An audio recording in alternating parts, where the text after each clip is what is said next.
Eat that frog का मतलब है अपने दिन के सबसे मुश्किल, सबसे ज़रूरी और सबसे असरदार काम को सबसे पहले निपटाना।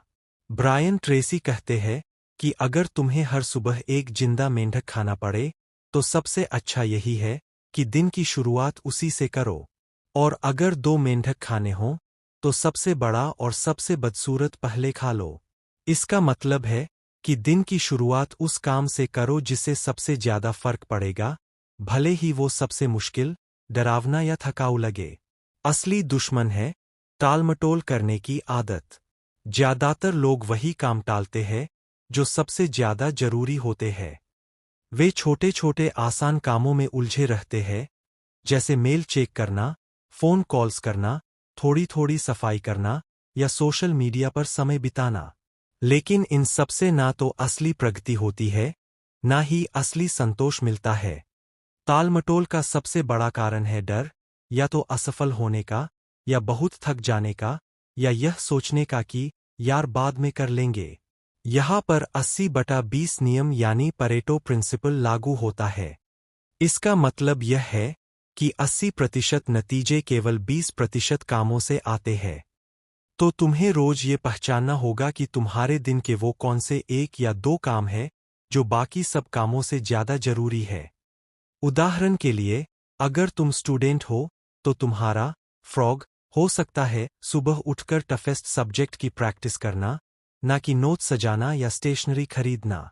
अगर तुम बिजनेस में हो तो तुम्हारा फ्रॉग हो सकता है सबसे कठिन क्लाइंट से कॉल करना या नया प्रपोजल लिखना, न कि सिर्फ ईमेल इनबॉक्स खाली करना। ब्रायन ट्रेसी एप्साइड मेथड बताता है जिससे हम हर टास्क की प्रायोरिटी तय कर सकते हैं। यानी एब्सोल्युटली मस्ट डू, वरना बड़ा नुकसान होगा। बी यानी बेटर टू डू, करना अच्छा है पर जरूरी नहीं। सी यानी कुड डू, अच्छा लगेगा पर फर्क नहीं पड़ेगा। डी यानी डेलीगेट, जिसे किसी और को सौंप सकते हो। ई यानी एलिमिनेट, जो बिल्कुल ही फालतू है।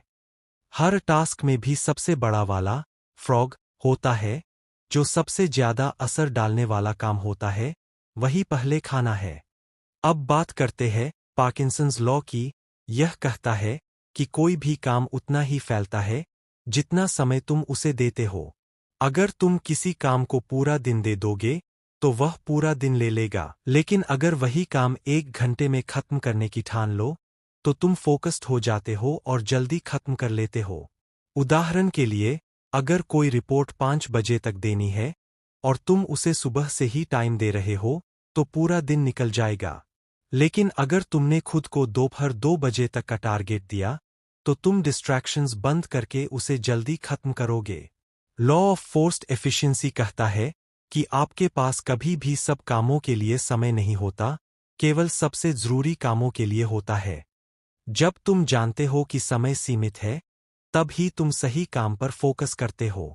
उदाहरण, जब किसी का एग्जाम अगले दिन होता है तो वह सोशल मीडिया, कॉल्स, घूमना सब बंद कर देता है और सिर्फ पढ़ाई करता है। वही एफिशिएंसी हर दिन में लानी है। टेक्नोलॉजी आज प्रोडक्टिविटी बढ़ा सकती है, लेकिन डिस्ट्रैक्शन भी बना सकती है। Social media, notifications, constant checking, ये सब मेंढक खाने के काम में रुकावट डालते हैं। इसलिए काम के समय में फोन साइलेंट करना, नोटिफिकेशन बंद करना और जरूरी ऐप्स को ब्लॉक करना बेहद जरूरी है। वरना टेक्नोलॉजी तुम्हारी मास्टर बन जाएगी।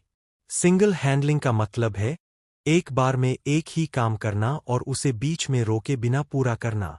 मल्टीटास्किंग प्रोडक्टिविटी की दुश्मन है।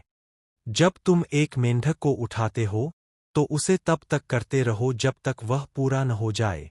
एग्जाम्पल, कोई असाइनमेंट लिख रहे हो तो बीच में रील्स मत देखो, चैटिंग मत करो। वो काम तब ही खत्म होगा जब तुम पूरा फोकस एक जगह दो। कॉन्फिडेंस एक्शन से आता है और एक्शन कॉन्फिडेंस से। जब तुम किसी टास्क से डरते हो तो उसे टालते हो, लेकिन जब तुम बस शुरू कर देते हो तो धीरे धीरे डर कम होने लगता है। उदाहरण के लिए, अगर किसी को पब्लिक स्पीकिंग से डर लगता है, लेकिन वह हर हफ्ते एक बार बोलना शुरू कर दे, तो कुछ महीनों में वो बहुत कॉन्फिडेंट हो जाएगा। ब्रायन ट्रेसी कहता है कि अगर तुम हर दिन सिर्फ 1% बेहतर बनो, तो साल के अंत तक तुम 38 गुना बेहतर बन चुके होंगे।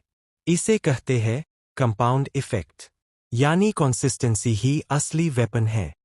अंत में किताब कहती है कि हर दिन की शुरुआत से पहले 10 मिनट बैठो, अपनी लिस्ट बनाओ, एब्साइड मेथड से प्रायोरिटी तय करो और फिर सबसे जरूरी टास्क यानी फ्रॉग को पहले खा जाओ। टालो मत, प्लान करो और एग्जीक्यूट करो। और याद रखो, एक्शन ही सफलता की चाबी है। सोचते रहोगे तो जिंदगी कट जाएगी, करते रहोगे तो जिंदगी बदल जाएगी। हमारी टीम अब तक YouTube के माध्यम से ऐसी कई प्रेरणादायक किताबें आप तक पहुंचा चुकी है, जिन्हें सुनकर हजारों लोगों ने अपने जीवन में महत्वपूर्ण बदलाव किए हैं। अगर आप भी अपने जीवन में नई सोच और नया दृष्टिकोण लाना चाहते हैं, तो हमें कमेंट में बताइए कि आप किस किताब की सारांश सुनना चाहेंगे।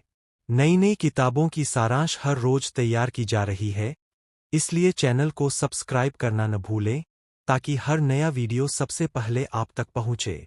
आपका एक कमेंट और एक सब्सक्राइब हमें और बेहतर कंटेंट बनाने के लिए प्रेरणा देता है।